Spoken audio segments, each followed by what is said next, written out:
Hey guys, it's Evie here and welcome back to my channel, or if you're new here, welcome. I really hope you decide to stick around and subscribe. Today's video, I'm going to be talking about my skin journey. So it has been quite a roller coaster. I don't have any makeup on besides my skincare. I am all fresh-faced and bare, so no makeup on whatsoever. I really wanted to make sure that when I was talking about this video, I just didn't have anything on, just so you can see all the imperfections of my face. And before we get started, yes, I know, this t-shirt could use some ironing, but one, we don't own an iron, and two, I literally cannot remember the last time I ironed a piece of clothing, so if this bothers you, sorry, not sorry. Let's get into the video.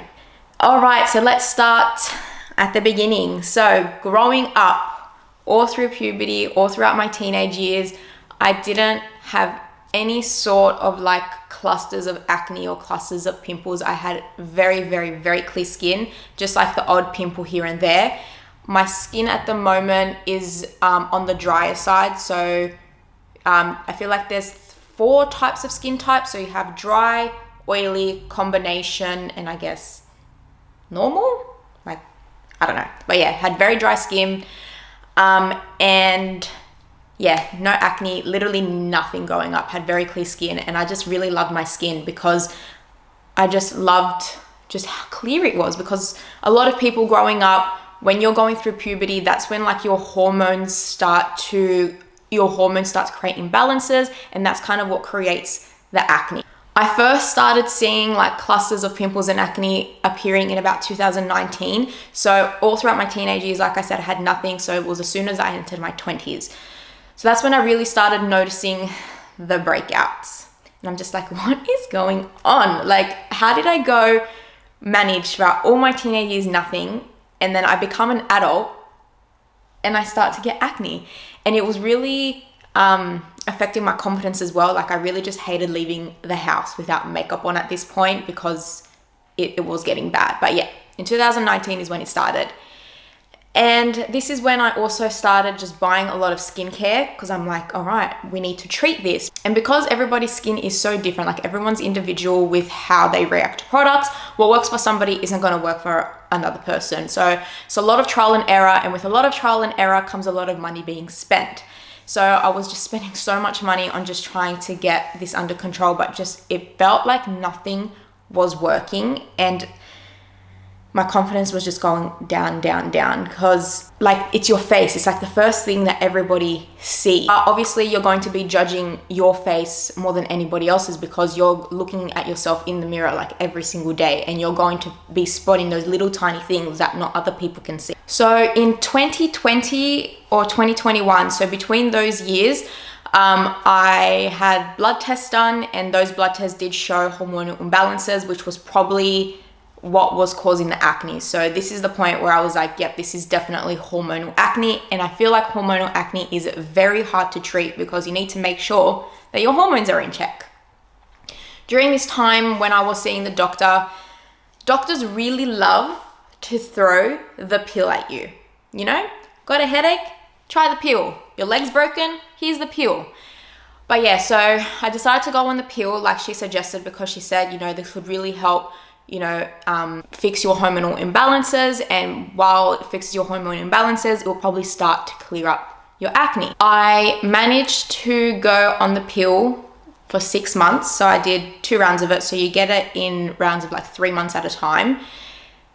And boy, I will never ever touch that thing ever again. What it did to my mental health is absurd. Like, my mood was really, really bad. Like, my mood swings were very bad. I was just always in a bad place. I was always upset about something. The littlest things would tick me off so quickly. And it was just getting to the point where it was just affecting like my relationship as well. Like, it just wasn't fair on my partner to be dealing with this version of myself that I become because of this pill. It did help a little bit. Like, I don't feel like it made the biggest difference, but then again, I was only on it for 6 months, and I feel like you have to be trying something for quite a long time for it to really kick in and see the difference. But I did see a bit of a difference, but I just did not want to continue it because I felt like my mental health was way more important than my skin. The pill did really help with my menstrual cycle and its consistency, because during this time, because my hormones were very all over the place, my menstrual cycle was also all over the place. So a lot of people's cycles are usually every 28 days. Mine could be every 28 days. I could go 6 weeks. There were times where I went like 2 months without seeing a cycle. And I feel like I'm not an expert, but in my opinion, I feel like if your menstrual cycle is consistent, that usually means your hormones are balanced and in a good place. So yeah, really glad that I decided to stop it after 6 months, because like I said, it wasn't worth it to me anymore. Then COVID made an appearance in 2020, and this is when masks were introduced. And because I was in a customer facing role, I was wearing that mask for about 8 hours a day, 5 days a week. And it was just causing the acne to just aggravate even more. And obviously, like, in this area is where I really saw the biggest difference, because that's where the mask sat. So because like I was breathing in my own air, you know, it's sealed up basically, and my skin was just even more dry than usual, very itchy. And like I said, it was just getting worse. So at the end of 2022, this was, I think, the point where most people were fully vaccinated, so were able to take the masks off, as there weren't many cases anymore. And I was like, okay, I'm not wearing a mask anymore. Maybe because my skin's going to be able to breathe, it'll probably get better, but it did not. And during this time, like, my confidence was just at an all-time low with my skin, and I just didn't want to leave the house without any makeup on as well. And also during this time, I was getting a lot of comments, especially from family, about my face. Like, thank you, I know it's there. Like, for example, like, why does your face look like that? Do you know that your acne is really bad? You should go see a doctor. And I even had a comment once from a customer. It's still like embedded in my brain. It's my Roman Empire. Like, you know, I think she said something along the lines of, you know, one of my kids had really, really bad acne like you, and they went and saw a dermatologist and they got on Accutane and they're pretty good now. And I just feel like you shouldn't really make comments about someone's face, because it's not an easy fix. Like, I could have already been on Accutane for all she knew. I wasn't, but I could have been. And, you know, they know it's there. You don't need to point it out, because we look at ourselves every single day. We can see it. So if you have someone in your life with acne, just don't point it out to them, because I'm telling you now, you're just going to make them feel worse. So about mid 2022, I was like, okay, it's time to see a dermatologist. And I was really putting it off because of the cost. I think it was about close to $300 just for an initial appointment. And to see a specialist in Australia, you have to have a referral from a GP. So I went to the GP and I'm like, look, I really want to see a dermatologist, and I don't want to go on the pill again, because I really feel like they just throw that in your face like a Band-Aid fix. He's like, look, why don't we just try something first before we see a dermatologist? I'm like, okay, whatever. If this saves me $300, I'll try it. So he made me use this cream. I can't remember what it was called. It wasn't working. So I went back a few months later. I think it was about October, November. I went back and I'm like, look, can I please just have a referral to see a dermatologist? And I don't know why GPs are so hesitant to give out referrals, but this guy was. And I'm like, please, like, nothing is working. Just please give me this referral. So I was on a waiting list for 6 months. So April comes around of 2023, and I finally got to see the dermatologist. I was so excited, because I'm like, yes, I'm just going to ask for a Accutane. I was doing research. I was even like asking people in Facebook groups, like, if you've been on Accutane, can you please tell me, you know, the difference that it made for your skin, the side effects, etc. So I kind of just had like a general idea, like, yes, this is going to work. I just felt like Accutane was just like the last resort. And I know it's a very intense treatment, but I'm like, I've had enough. Let's just do this. But let's just say I left the dermatologist in tears, because she wouldn't give me the script to start Accutane, because I wasn't using 2 forms of contraception. And I didn't know you had to use 2 forms of contraception, because 1, I would not have gone, and 2, I probably would have just lied and just said, yes, I'm on the pill just to get it. But yeah, I was like, no, I'm only using the 1. She's like, you need at least 2. And I'm like, please, like, this is really bad. Like, can I please just have it, please? And like, she could see that I was getting really upset, and like my eyes were really starting to tear up. She's like, look, I understand as a female, it is really hard when it comes to like doing stuff about your health. She was understanding, but I'm like, I just spent almost $300 for nothing. I even told her, I'm like, I'm not going on the pill. Like I straight up said, like, I'm not going on that. I was on it for 6 months at one point, and I basically became depressed. Like, I'm like, please, like, I cannot do that again. But unfortunately, to cover her own ass, I should have just lied, but I didn't know. I wish I saw it when I was doing my research, because apparently it's like the first thing that comes up, but I just obviously skipped it because anyways. Well, I didn't leave empty-handed from the dermatologist, so she gave me a script for a prescription retinol and antibiotics as well. So I'm like, fine, I'll just use this stuff, which was annoying because a normal GP could have just prescribed me this stuff. So the fact that I spent $300 on a service that I could have just got for free was a bit annoying. But I actually did start noticing a difference when I was using the retinol and the antibiotic. So the antibiotic that I use is called doxycycline. I'll put it on the screen. I don't really know how to pronounce it, but apparently it's a very popular antibiotic. And I'm just like, why didn't the GP prescribe me this when I first went? Because like I said, just a GP can prescribe this antibiotic. So I believe I was using the antibiotic and the retinol for about 3 months. So I went to my GP, like my normal GP, and I'm like, look, I finished my prescription. Can you please prescribe me a new one? And he wouldn't. Because the dermatologist prescribed me the initial prescription, he wouldn't give it to me. Even though if I didn't go to a dermatologist and I asked him just straight up, firstly, can I have this? I probably would have been prescribed it. Probably should have just went to like a brand new doctor who didn't have like my history on file. But I'm like, whatever. I'm like, I straight up said to him, I'm like, I'm not spending another $300 for this antibiotic. Like, no way. So let's just say I was not a very happy camper. So at this point in the timeline, I believe it's around June or July. So we're halfway through 2023, and my skin was looking the best it's ever had in about 3 years. But now we're going to fast forward to probably about November, and my skin was looking, again, the best it's ever been.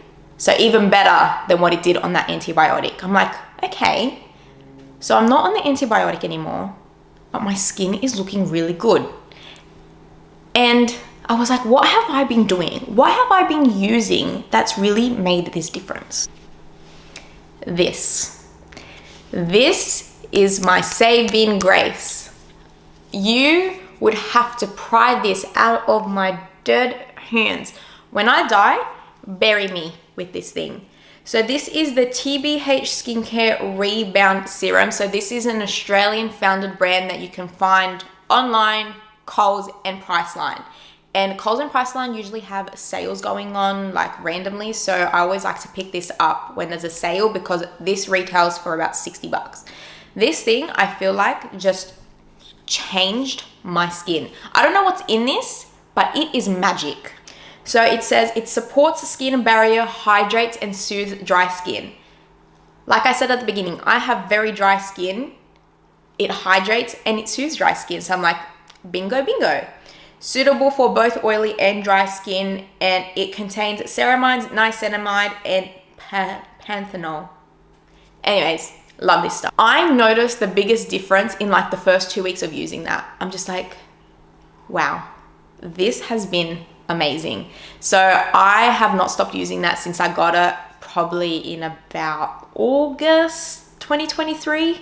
So let's fast forward to now. It is January, the beginning of January, and then I'm filming this. And I still get the odd breakout like here and there. Like at the moment, I have one on my chin. There's a couple on my forehead that are actually starting to heal up.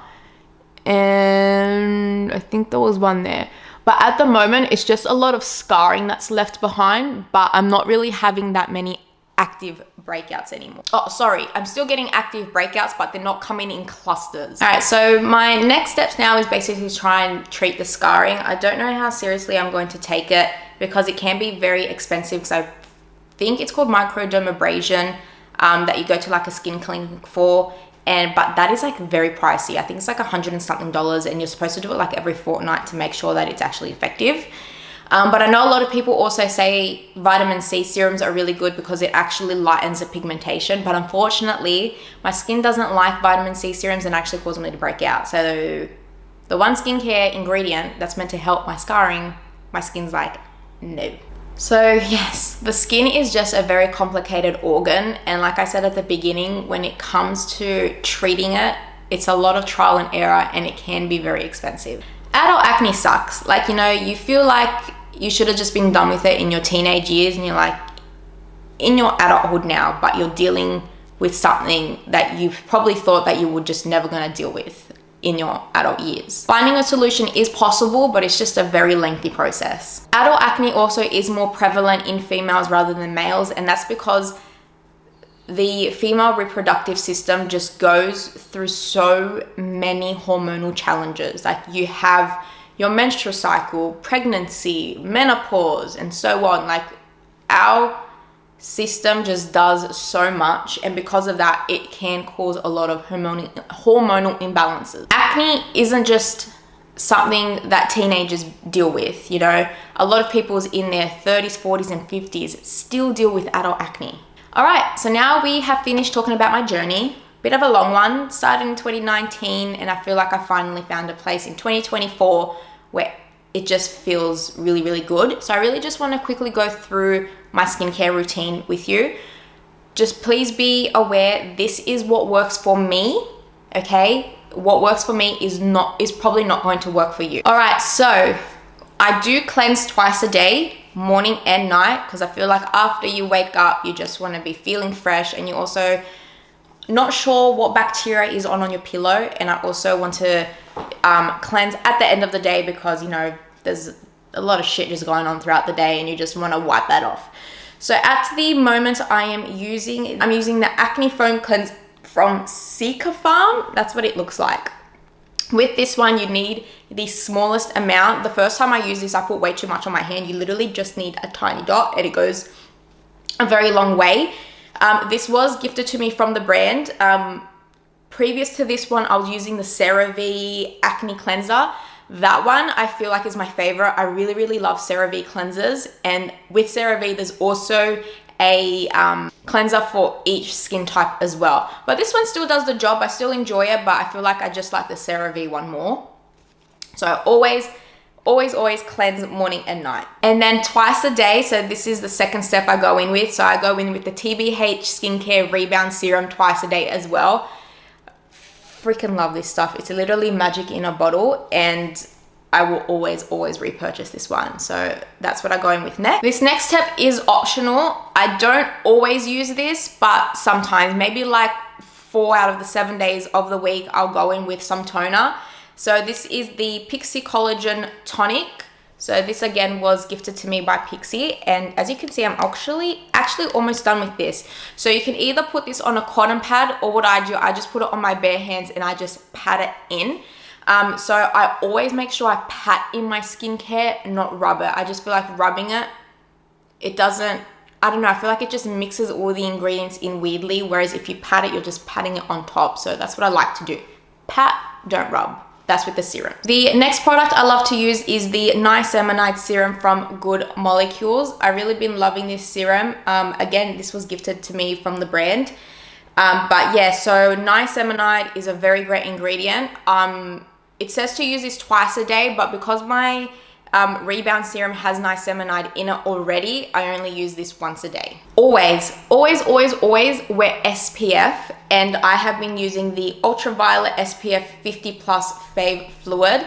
I really love this, and I also feel like this goes very, very well under makeup because it is very lightweight, and it also kind of leaves a bit of a tacky base behind. Like, it doesn't completely dry down, like I can still feel it a bit tacky, which I love under makeup. So they were having a sale for Black Friday where it was like buy one get one free, so I got like 4 of them.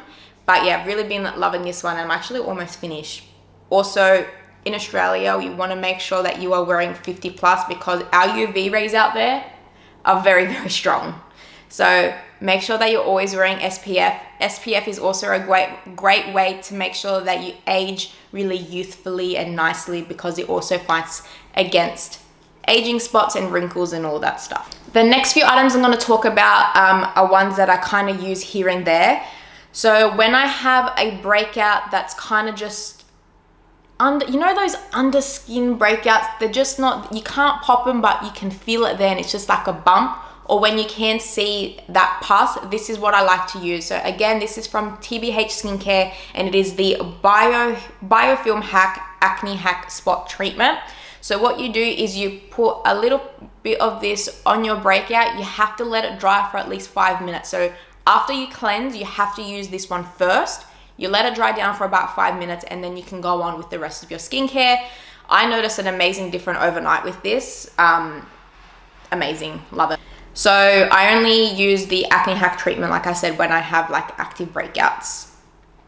The next one is retinol. So retinol is something that really helps with acne, and it's something that I have been using for a very long time, but with retinol, it's not something that you should be using for an extended amount of time, I think. I'm not an expert, that's just what I'm thinking. So at the moment, I'm using the Ultraceuticals retinol. So I use this about 4 times a week. If you are very new to retinol, you need to be very, very careful when you are using it, and you have to build up your resilience to it. You cannot go cold turkey and use it every single day. You have to be very careful. So I started using this once a week and then twice a week, and I have built up to be able to use it 4 times a week. When you are using retinol, you have to make sure that you are putting sunscreen on your skin, because it makes your skin even more sensitive to the sun. So if you're using retinol, make sure you are using your SPF. The next item is the Tatcha The Rice Polish Classic. So this is like an exfoliant. Again, I do not use this every day. I probably use this about twice a week. What I really love about this exfoliator is how gentle it is. It's not rough, and it's not going to leave your skin feeling really dry. I find this just really, really good. And this one specifically is for normal to dry skin. So yeah, love this. You only need a small amount, wet your hands, and it starts to foam up really, really nicely. I also like to use this on days that I've been wearing my makeup on for like an extended amount of time. But again, I do not use this as a cleanser to take off my makeup. It's just an extra step that I do a couple times a week. But when I am wearing makeup, you have to make sure that you are double cleansing. Like a first cleanse is not going to get everything off. And I think it's really important to use a makeup remover as well, but not wipes. If you are using makeup remover wipes, one, they are really bad for your skin because it's like tugging at it, and 2, they're also really bad for the environment because it's not reusable. So I suggest using a cleansing balm or a cleansing oil. So at the moment, I'm using a cleansing oil. This one is from MCO Beauty, and it is the hydrating cleansing oil. So if I'm wearing makeup, this is always my first step, and then my second step is just my normal cleanser. And the very last item that really just finishes off the entire skincare routine is a moisturizer. This one is the Aromatica Tea Tree Purifying Gel. This isn't my favorite, to be honest. Like, I don't really like it too much. It kind of looks like a jelly. I don't really like it too much. My favorite moisturizer is from Dermaveen. I really love the moisturizers from them. So that is all of the skincare that I include. There is a lot of products here. Honestly, you do not need to be using this many products. I just like to make sure that my skin is really being treated and hydrated. Because I have very dry skin, I like to use ingredients that help with that. So if you are wanting to keep a very, very simple skincare routine, your must-haves are your cleansers, your SPF, and your moisturizers. Those are probably the 3 that are non-negotiable. I feel like if everything was to disappear, I could definitely just go with those products. But this is just what works for me, and I've really been enjoying my journey so far. In the last 6 months, I've really been loving how my skin has been. So if you feel like you are stuck, you've been dealing with acne for a couple years now, and you just feel like you're not going anywhere, just make sure you start doing some research, maybe see a doctor, maybe try some antibiotics, and hopefully you get to a place where you just feel really happy and content with your skin. So that is everything that I wanted to talk about today. So yeah, without anything further to say, I hope you guys are having an amazing day wherever you are. And just remember that one bad day isn't a setback, and tomorrow can always be better. Bye guys. you.